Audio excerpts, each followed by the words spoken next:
Đàm Tùng Vận nói Hứa Khải, em thích cách anh nhìn em khi em quay mặt đi. Câu nói ấy không được thốt ra trong một khoảnh khắc đặc biệt nào. Không ánh đèn sân khấu, không ống kính đang chờ sẵn, cũng không phải lúc cả thế giới đang lắng nghe. Nó đến rất nhẹ, như một lời thú nhận được nói ra giữa hai khoảng im lặng. Em thích cách anh nhìn em khi em quay mặt đi. Đàm Tùng Vận nói câu ấy với giọng rất khẽ, gần như hòa vào tiếng gió. Cô không nhìn thẳng vào Hứa Khải, ánh mắt hướng về phía trước nơi ánh sáng chiều đang nghiêng dần. Câu nói không mang theo sự chờ đợi, cũng không cần một phản ứng rõ ràng. Nó giống như một suy nghĩ đã được giữ trong lòng rất lâu, đến một lúc đủ an tâm để buông ra. Có những điều, khi nói thành lời, không còn cần phải được xác nhận nữa. Hứa Khải không trả lời ngay, anh đứng yên, để câu nói ấy lắng xuống trong mình. Trong khoảnh khắc ấy, anh chợt nhận ra rằng, có lẽ cô đã để ý nhiều hơn anh tưởng. Những ánh nhìn mà anh vẫn nghĩ là vô thức, khi cô quay đi, khi cô không biết, hóa ra lại được cảm nhận rất rõ. Anh nhớ lại những lần đứng phía sau cô, những lúc cô tập trung vào điều gì đó, quay mặt đi rất tự nhiên, để lại một khoảng không rất nhỏ mà anh chưa từng nghĩ sẽ có ý nghĩa. Anh nhìn theo không phải vì cố ý, mà vì ánh nhìn ấy đến trước cả suy nghĩ. Không phải là cái nhìn chiếm hữu, không phải là sự dò xét, chỉ là một ánh nhìn rất yên, của người đang ở đúng vị trí của mình. Đàm Tùng Vận vẫn nhìn về phía trước, nhưng trong lòng cô, cảm xúc không hề bình thản như dáng vẻ bên ngoài. Cô đã nhận ra ánh nhìn ấy từ rất lâu, không phải ngay từ đầu, mà là sau nhiều lần quay lại, sau nhiều khoảnh khắc rất nhỏ. Một lần vô tình bắt gặp bóng mình phản chiếu trong kính, một lần cảm nhận được sự hiện diện phía sau lưng dù không nghe thấy tiếng bước chân. Cô không thấy bị áp lực, ngược lại, cô thấy an tâm, bởi ánh nhìn ấy không thúc giục, không yêu cầu, nó chỉ ở đó, rất bền, rất lặng, như thể dù cô quay đi bao nhiêu lần, vẫn có một người ở phía sau, không cần cô phải quay lại để chứng minh điều gì. Đó là điều khiến cô thích, không phải vì được chú ý, mà vì được nhìn bằng sự tôn trọng. Hứa Khải cuối cùng cũng lên tiếng, nhưng không phải bằng lời giải thích. Anh chỉ cười rất nhẹ, như thể câu nói của cô đã chạm đến một phần rất sâu mà anh chưa từng đá tên. Trong lòng anh, có một cảm giác lạ, vừa được thấu hiểu, vừa thấy mình trở nên rõ ràng hơn. Anh chưa từng nghĩ rằng, ánh nhìn ấy lại mang ý nghĩa đối với cô. Với anh, đó chỉ là phản xạ rất tự nhiên, khi một người ở trong tầm mắt đủ lâu, ánh nhìn sẽ ở lại. Anh không nghĩ mình đang nhìn, anh chỉ biết mình không muốn rời mắt. Câu nói của Đàm Tùng Vận khiến anh chợt hiểu rằng, đôi khi tình cảm không nằm ở những lời được nói ra, mà ở những điều không cần phải nói. Những khoảnh khắc không đối diện trực tiếp, nhưng vẫn đủ gần để cảm nhận. Có một sự im lặng rất dài sau đó, nhưng không hề gượng gạo. Sự im lặng ấy giống như một sự đồng thuận, rằng cả hai đều hiểu điều vừa được nói ra có ý nghĩa thế nào. Thời gian tiếp tục trôi, những ngày sau đó, mọi thứ vẫn diễn ra như thường. Công việc, lịch trình, những lần xuất hiện trước công chúng. Nhưng giữa họ, có một điều gì đó đã thay đổi rất nhẹ. Đàm Tùng Vận đôi khi quay mặt đi chậm hơn một chút, không phải để thử xem anh có nhìn không, mà vì cô biết, ánh nhìn ấy vẫn ở đó, không cần kiểm chứng. Hứa Khải cũng vậy, anh không cố ý giấu đi ánh mắt của mình, nhưng anh cũng không để nó vượt qua ranh giới. Anh hiểu rằng, điều khiến ánh nhìn ấy trở nên đẹp không phải vì nó được thấy, mà vì nó không đòi hỏi được đáp lại. Có những buổi chiều, khi ánh sáng nghiêng qua vai người đứng trước mặt, khi tiếng ồn xung quanh dần nhỏ lại, họ cùng đứng cạnh nhau, mỗi người nhìn về một hướng. Không ai nói thêm câu nào như thế nữa, nhưng câu nói ấy vẫn ở đó, không lặp lại, không nhấn mạnh, chỉ lặng lẽ tồn tại như một dấu mốc rất nhỏ. Bởi có những cảm xúc, một khi đã được nói ra đúng lúc, thì không cần phải nói thêm lần nào nữa. Và có lẽ, trong tất cả những cách yêu thương, cách đẹp nhất chính là nhìn theo khi người kia quay đi, không để giữ lại, mà để ở đó, rất yên. Sau khi Đàm Tùng Vận nói câu đó, Hứa Khải không nghĩ ngay đến việc phải đáp lại thế nào.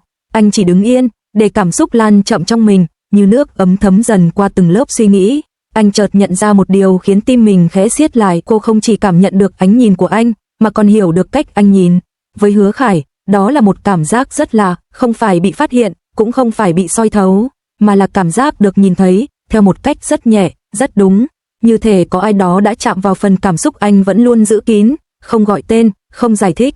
Anh nhớ lại những khoảnh khắc mình đứng phía sau cô, những lần cô quay đi rất tự nhiên, không phòng bị, để lại khoảng lặng nhỏ nơi ánh nhìn anh dừng lại lâu hơn một nhịp. Anh chưa từng nghĩ rằng những giây phút ấy lại mang ý nghĩa gì đặc biệt. Chúng chỉ là những giây phút anh thấy mình không cần phải rời đi. Câu nói của cô khiến anh nhận ra, có lẽ, tình cảm của anh đã hiện diện từ rất sớm, chỉ là anh chưa từng để nó bước ra ánh sáng, không phải vì sợ hãi, mà vì anh tôn trọng sự yên tĩnh của nó. Trong lòng anh lúc ấy không có sự bối rối, cũng không có nỗi vui mừng rõ rệt, chỉ là một sự dịu xuống rất rõ ràng, như khi một điều gì đó mơ hồ cuối cùng cũng tìm được hình dạng. Anh không thấy cần phải nói, anh cũng vậy, bởi ánh nhìn ấy, nếu phải giải thích, có lẽ sẽ mất đi vẻ đẹp vốn có của nó. Và vì thế, anh chọn giữ im lặng, không phải để né tránh, mà để bảo vệ cảm xúc vừa được gọi tên. Những khoảnh khắc sau này khi ánh nhìn trở thành thói quen, sau câu nói ấy, không có điều gì thay đổi một cách rõ rệt. Không lời hứa, không sự xác nhận, nhưng trong những ngày tiếp theo, ánh nhìn của Hứa Khải bắt đầu mang một sắc thái rất khác, không phải vì anh cố tình thay đổi, mà vì anh ý thức được sự tồn tại của nó. Anh vẫn nhìn khi cô quay mặt đi, nhưng ánh nhìn ấy chậm hơn, sâu hơn, không phải để giữ lại, mà như một cách tiễn đưa rất nhẹ. Có lúc là trong hành lang dài, có lúc là khi cô đang nói chuyện với người khác, có lúc chỉ là khoảnh khắc cô cúi đầu đọc gì đó rất chăm chú. Đàm Tùng Vận không quay lại, và Hứa Khải cũng không mong cô quay lại, giữa họ hình thành một sự hiểu ngầm rất tinh tế. Ánh nhìn ấy không cần được đáp lại, chỉ cần được cho phép tồn tại.